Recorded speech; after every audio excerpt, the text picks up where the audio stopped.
Okay, guys, in this lesson, we're going to learn about the average rate of change. And you will be given an interval, and that means they will give you the x values and ask you to find how steep the line is between those 2 points.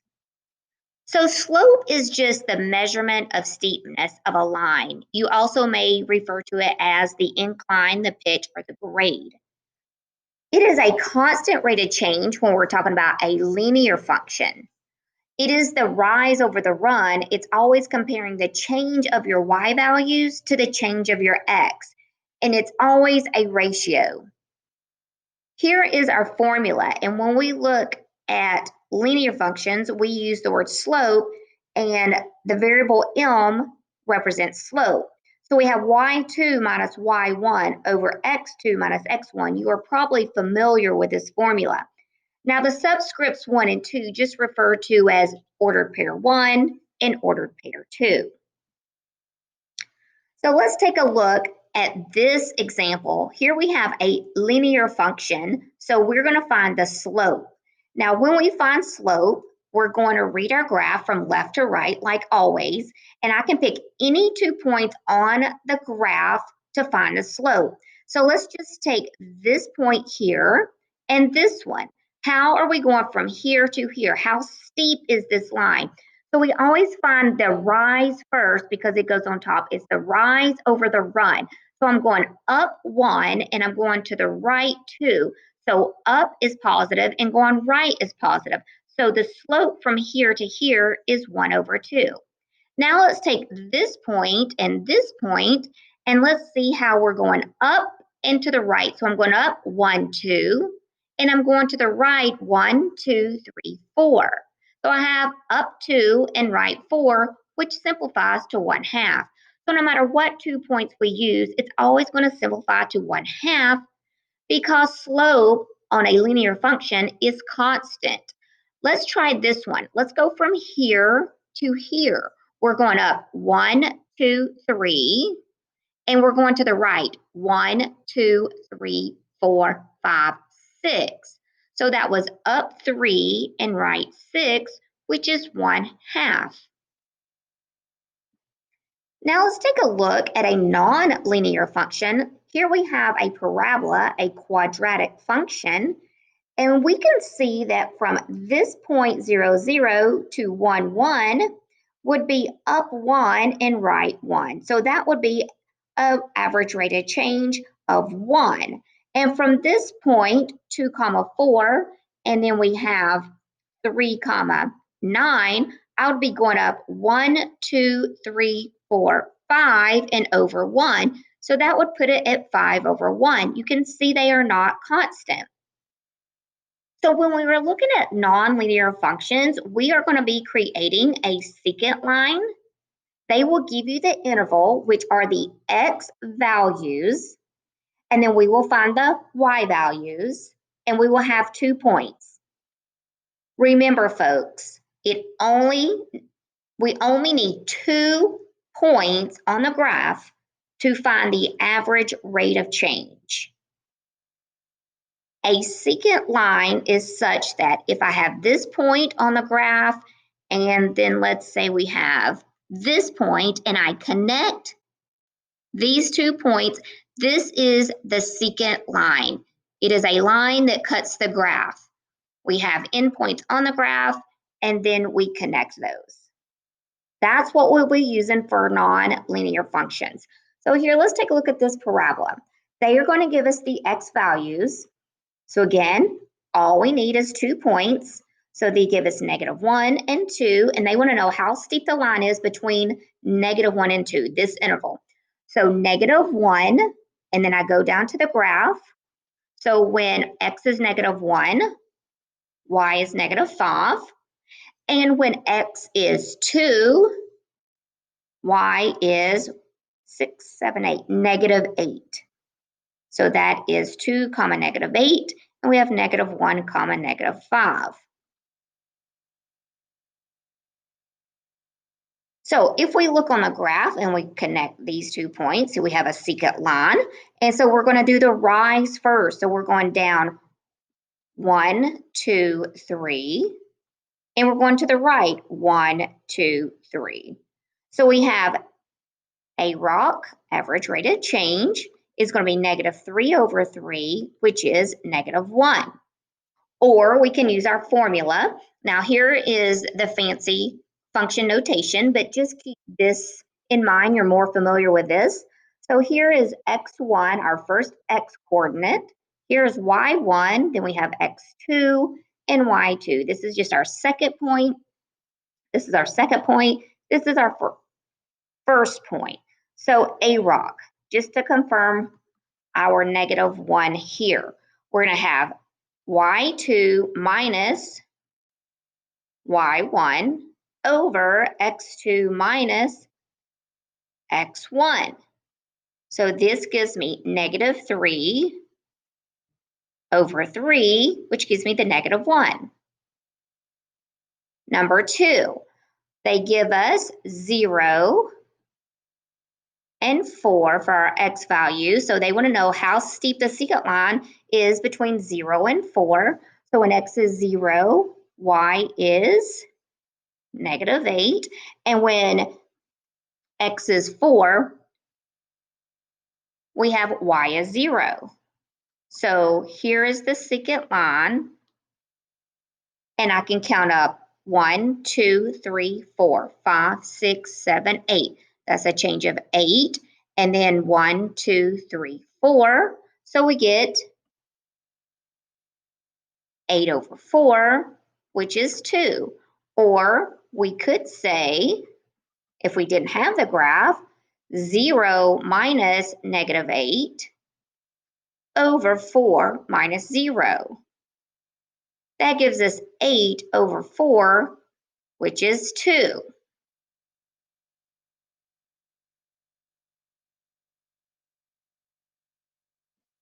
Okay, now we're going to take a look at between x being -3 and -1. We want to know how steep that secant line is. So when x is -3, y is 5.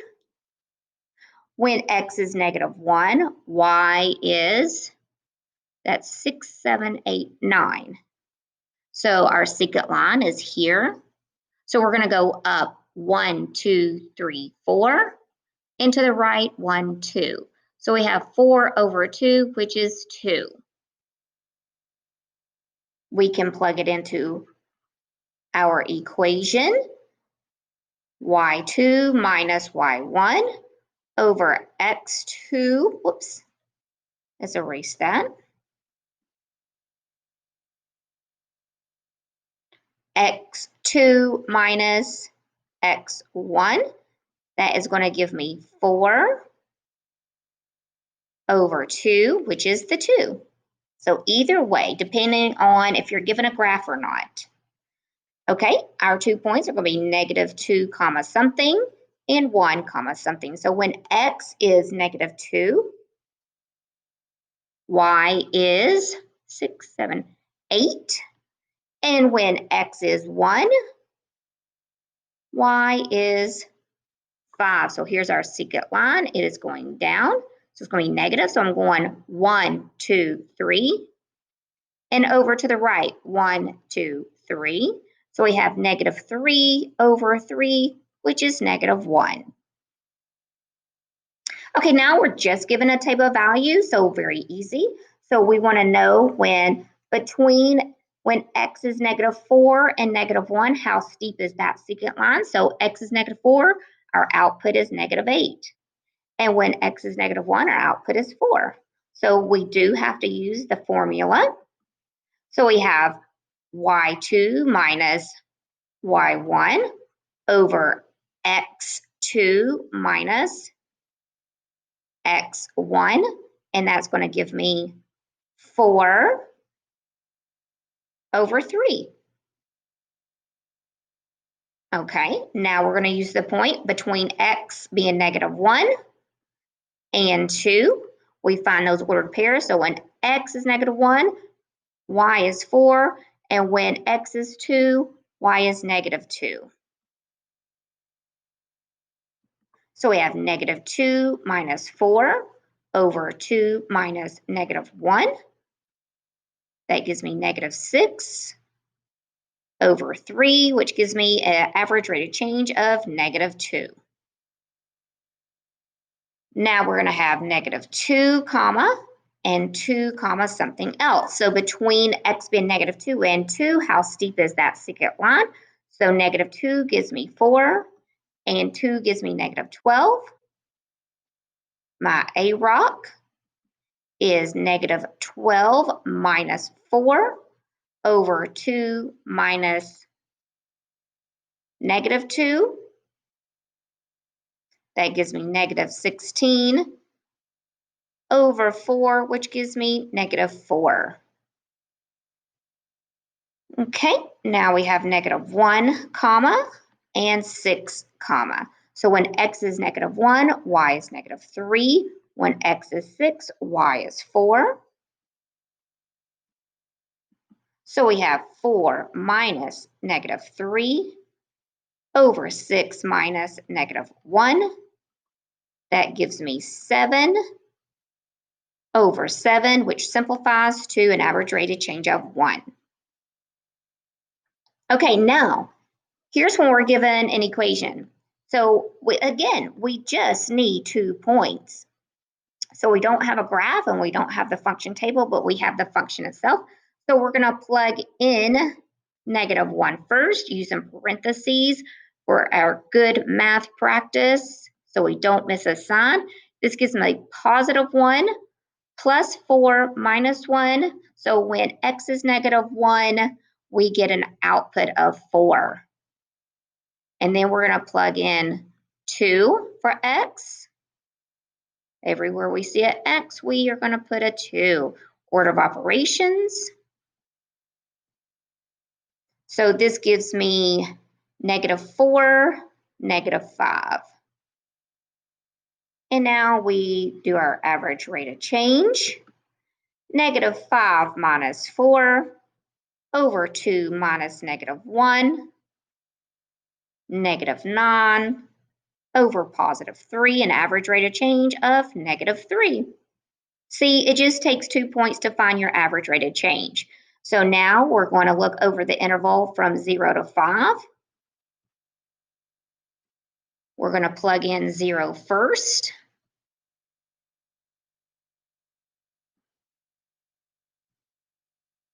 We're going to get -1. And then we're going to plug in 5.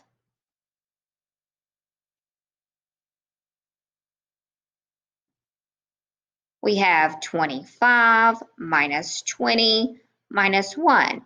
So that gives me -21, and then we have 25, so that looks like that is 4. Our average rate of change, the change of the y's compared to the change of the x's. This gives me 5 over 5, which is an average rate of change over this given interval. Okay, here we go. We're going to have an average rate of change over the given interval from 1 to 3. So we're going to plug in 1 first into our function g. 2 to the first is 2 minus 8 gives me -6. And then when x is 3, so 2 times 2 times 2 is 8 minus 8, it gives me an output of 0. My average rate of change, the change of the y's over the change of my x's. 6 over 1, which reduces to 6. Okay, here we go. So we're going to go over the interval from 3 to 4, our secant line. We're going to plug in 3 for x. 2 cubed is 8 minus 8 gives us that output of 0 again. We're going to plug in 4. So 2 to the 4th minus 8. So 2 to the 4th is 16. 2 times 2 is 4. 4 times 2 is 8. 8 times 2 is 16 minus 8 gives me an output of 8. My average rate of change, The vertical change, 8 minus 0 over the horizontal change, gives me 8 over 1, which simplifies to 8. I hope this helps. Remember, it just takes 2 points to find the average rate of change.